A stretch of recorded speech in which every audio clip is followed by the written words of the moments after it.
Misalnya tergantung siapa yang nipu. Karena sekarang nih kalau rumah secondary bisa dua-duanya nipu. Kita nggak tahu perantaranya ngumpetin fakta apa gitu.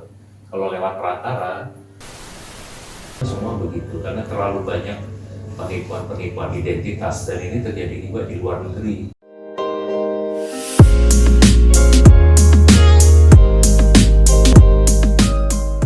Ya, Pak Alay, bagaimana sih cara menghindari penipu dalam transaksi properti atau pembelian rumah? Nah, Iya, pengalaman Bapak nih, tidak Pak. mudah, tidak mudah, tapi ada sih kaidah-kaidah tertentu ya. Misalnya tergantung siapa yang nipu. Karena sekarang nih kalau rumah secondary bisa dua-duanya nipu. Oh gitu, Pak. Iya, penjual kadang nipu, pembeli juga bisa nipu. Kalau kaitan dengan pembeli yang ke bank gitu bisa juga dia nipu juga. Jadi kalau ngomong orang jahat ya memang kecualian dan tidak semua orang jahat.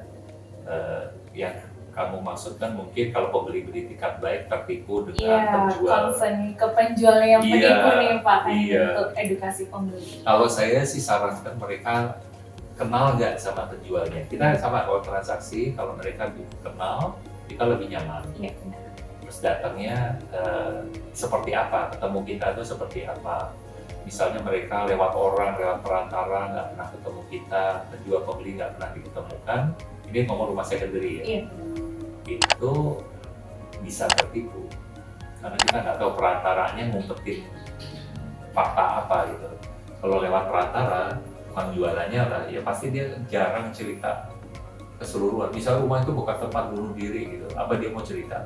Iya. Jarang, ada sih yang cerita, tapi biasanya diumpetin, oh ini bekas tempat orang bunuh diri, apa mau bener harus cerita kan, oh ini tempat kayak gini, apa belakangnya kuburan, apa-apa. Jadi akhirnya pembeli harus proaktif ngecek sendiri, termasuk kalau kayak kantor kita kan selalu kita cek background di internet, ini mau habis itu kalau bisa ngecek di sosmednya atau apa, itu siapa, penjualnya siapa, pembelinya siapa.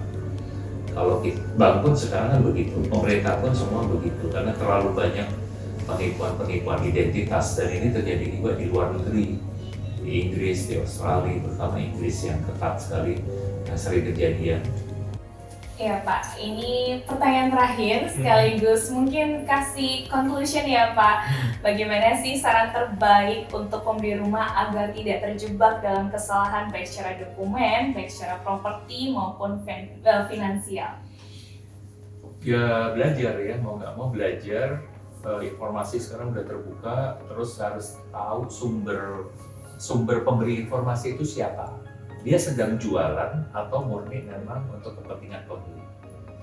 Semua pasti jualan, nggak mungkin nggak lah ya. Tapi ada yang oke jualan karena memang marketnya memang untuk ke pembeli, artinya yang ya dia harus kembali lagi bunya itu lu motifnya apa gitu loh.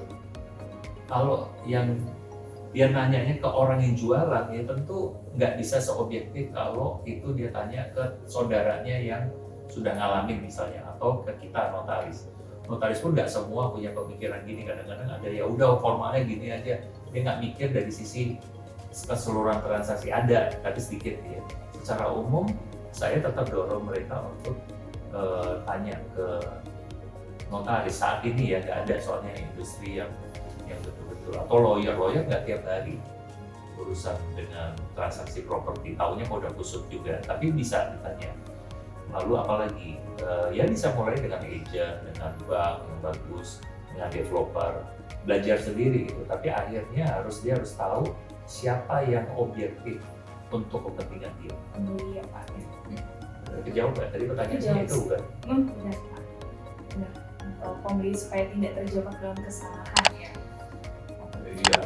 Makanya harus tadi yang Bapak bilang ya, harus perbanyak edukasi, melihat konten-konten, bahkan juga harus tanya ke orang yang benar ya Pak. Ya itu alasan kita kan berkali-kali saya bilang di berbagai episode kita bahwa kita itu sengaja dengan sadar saya terpaksa turun ke publik, turun ini supaya menghindari orang itu terjeblos itu, terutama pembeli awam, dengan memanfaatkan sebetulnya profesi notaris itu misi saya sebetulnya. Dengan mereka memanfaatkan profesi notaris, ya kebetulan saya notaris, mungkin jadi nggak objektif ya saya. Maksudnya pakailah notaris gitu loh, karena notaris kita ribuan transaksi setiap tahun atau 1000 atau ratusan paling nggak transaksi di daerah tertentu. Kenapa nggak pakai itu? Gitu ya. Cuman dia kembali lagi notarisnya tidak normal untuk dia bantu di awal karena memang ada kendala juga. Kita itu disumpah untuk tidak memihak dan tidak mandiri. Kalau kita terlalu belain pembeli juga jadi nggak tepat. Tapi kita memang kayak hakim, kita bertugas untuk membalance situasi, menyeimbangkan. Yang tadinya asimetrik itu dibikin jadi simetrik. Jadi orang harus tahu pada waktu tanda tangan itu konsekuensinya apa. Nah, tanda tangannya selalu di belakangan. Di akhir ya, sisanya yang lain-lain, sebagainya. tanda tangan kwitansi apa kan nggak di kita, PJB yang versi agent nggak di kita. Jadi ya kembali lagi semoga konten kayak gini tuh yang bisa menyelamatkan banyak orang dari atau paling nggak awareness-nya timbul. Oh ternyata ada loh risiko. Jangan gue jadi dokter sendiri nih, mendingan gue ke dokternya dong. Kan selalu nasihat itu kan. Kemarin ada klien kita datang urus sendiri, urusan BPN, urusan waris urus sendiri. Terus datang ke sini dia udah 3 bulan nggak bisa tidur, 4 bulan. Ngapain bu urus sendiri kan gitu? Jadi kayak seolah-olah dia bingung, ini orang ini bilang gini, nggak salah. Orang BPN juga nggak salah, orang dia datang juga nggak tahu ke BPN yang mana kan.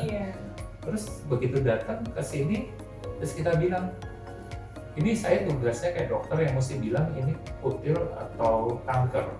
Ibu selama 6 bulan mengira ini kanker. Untuk saya dia bilang ini cuma kutil. Ternyata memang simple masalahnya, cuma karena dia ngurus sendiri udah puyeng kan. Ya, kenapa nggak datang ke kita? Gitu. Kita aja kadang-kadang yang mengira itu kutil, kita nih udah ahli gini. Tiba-tiba begitu datang ke instansi, oh ini bukan kutil, ini kanker menurut si instansi itu. Enggak, ini kutil, tapi karena dia yang punya tanda tangan, ya sudah, dulu tuh kanker, oke. Supaya ini bisa beres, gue mesti ngapain? Karena ada kebijakan setempat dan di setiap instansi itu kan agak beda. Jadi kembali lagi, who is more important than how? Who. Ya, oke. Ya, makasih banyak Pak untuk hari Yo, ini ya Pak. terima kasih. Sangat mengedukasi Semoga sekali. berguna. Amin. Ini membuat kamu ya. Iya, pasti banyak ke pembeli-pembeli juga Ya, sih Pak. semoga gitu ya, ke pembeli awam yang belum punya properti sampai kita gitu kan ya, Iya. definisinya sampai maksimum 4 4 kali transaksi. Iya. Yang pada umumnya range-nya antara umur 20 sampai umur 45. Kalau udah 20 transaksi nggak perlu ke kita, nggak perlu Karena lihat channel ada ini. Malah kita undang aja dia, Iya, suruh sharing ya, nanti kamu cari Boleh, orang-orangnya gitu. Siap Pak.